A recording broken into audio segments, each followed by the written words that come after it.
Quando eu falo de dirigente desatualizado, que não é moderno, que é retrógrado nos seus pensamentos, quando eu fiz uma crítica sobre o Angione e a minha preocupação dele ser a figura, uma das figuras principais na montagem do elenco, principalmente agora que o Fred saiu do Fluminense, agora é Mário e Angione que vão montar o próximo elenco de 2025. O Fluminense não tem um diretor de futebol, alguém com uma ideia jovem para trazer novos jogadores, esse negócio todo. Aí eu falei de um podcast que ele falou que treinador estrangeiro seria uma moda, uma modinha. Ah, alguém trouxe um treinador de fora, esse treinador ganhou o título, que ele deve estar se referindo ao Abel Ferreira, do Palmeiras. Aí virou moda, todo mundo trouxe treinador estrangeiro. Depois ele deu uma entrevista dizendo que não é bem assim, não é bem assim. E o que ele quis dizer é que não é que ele seja contra o técnico estrangeiro, ele saiu, né, para não ficar tão feio assim, ele falou que ele não é contra técnico estrangeiro, o que ele acha ruim dos técnicos estrangeiros é que tira o emprego dos técnicos brasileiros. Aí você vê a seleção brasileira, que pensou em trazer Ancelotti e sonhou com Ancelotti e acordou com Dorival.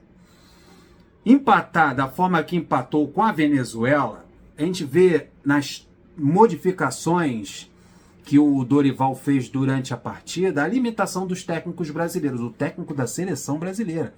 Olha o Tite, da forma que ele saiu. Da forma que ele saiu do Flamengo, perdeu 2 Copas da forma que perdeu. Aí chega o Dorival, você imagina, o técnico da seleção brasileira é o melhor que nós temos.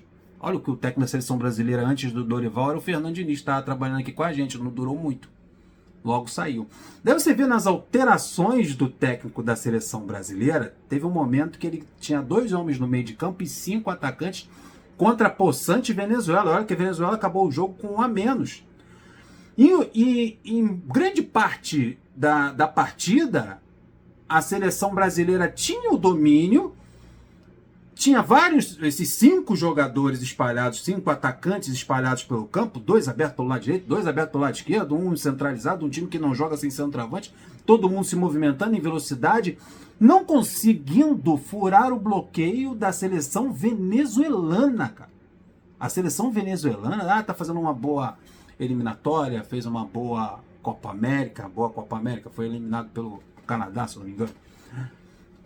E todas as vezes que a equipe venezuelana puxava um contra-ataque ou ia em direção ao gol da seleção brasileira, a seleção brasileira dava um barata voa. Bem parecido com a equipe do Fluminense. Quando ele é atacado, quando tem o contra-ataque, você percebe essa fragilidade.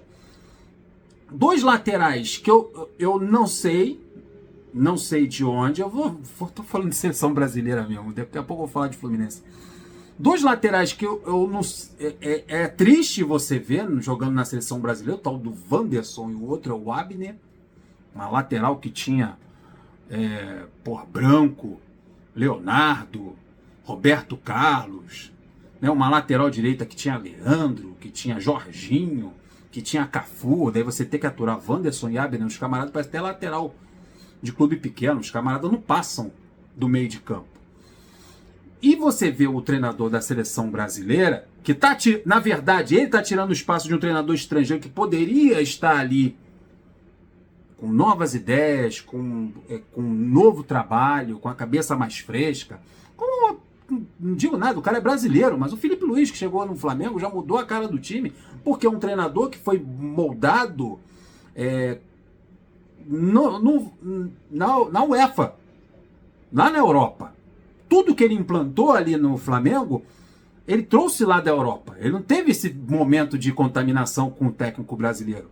Que quando está precisando ganhar o jogo, enche o time de atacantes e fica somente com 2 jogadores no meio de campo. Ele tinha Paquetá e Gerson. Somente 2 jogadores no meio de campo. Daí você não adianta você encher o ataque de atacantes se você não tem profundidade, se você não tem agressividade, se você não tem quem faça gol. E outra coisa que acontece não só na seleção brasileira, e acontece em clubes aqui do Brasil, até no Fluminense aconteceu uma vez. Jogador que não é para bater pênalti, você deixa o cara bater pênalti pro cara ganhar moral.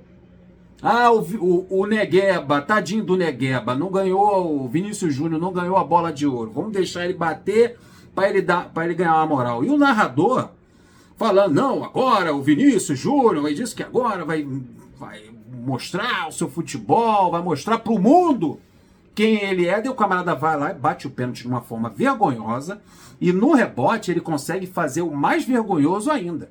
Perder o rebote com gol escancarado. E ele não é o batedor oficial de pênalti da seleção brasileira. Quem tinha que bater é o Rafinha. Aí dane-se o torcedor, dane-se a seleção brasileira, dane-se todo mundo. Vamos dar moral pro Vinícius Júnior. Depois reclamam. Mas ninguém... Quando o Neymar faz isso, reclamam.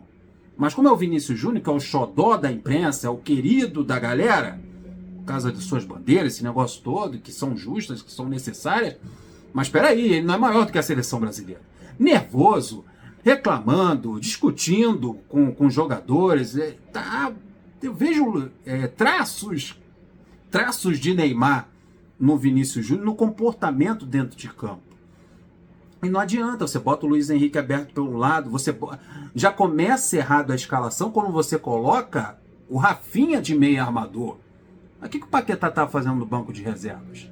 O que o Andréas Pereira estava fazendo no banco de reservas? Se eles são os únicos na seleção brasileira que passam um cheirinho bem leve de meia, de camisa 10, já que não tinha o Rodrigo para fazer essa função. Eu também não vejo o Rodrigo como esse meia amador. Acho que o Rodrigo conduz muita bola, acho que meia tem que ser aquele cara que distribui o jogo, assim, tipo o Ganso. Uma hora ou outra o Ganso vai acabar aparecendo na seleção brasileira.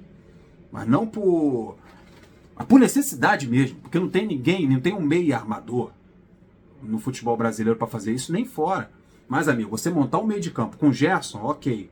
Bruno Guimarães, talvez, podia ser o Andréas Pereira, podia ser o Paquetá, mas você botar o Rafinha, começar um jogo com o Rafinha por dentro, Vinícius Júnior na ponta esquerda, ok. Na direita o Savinho, ok. Eu acho que eu colocaria o Luiz Henrique desde o início.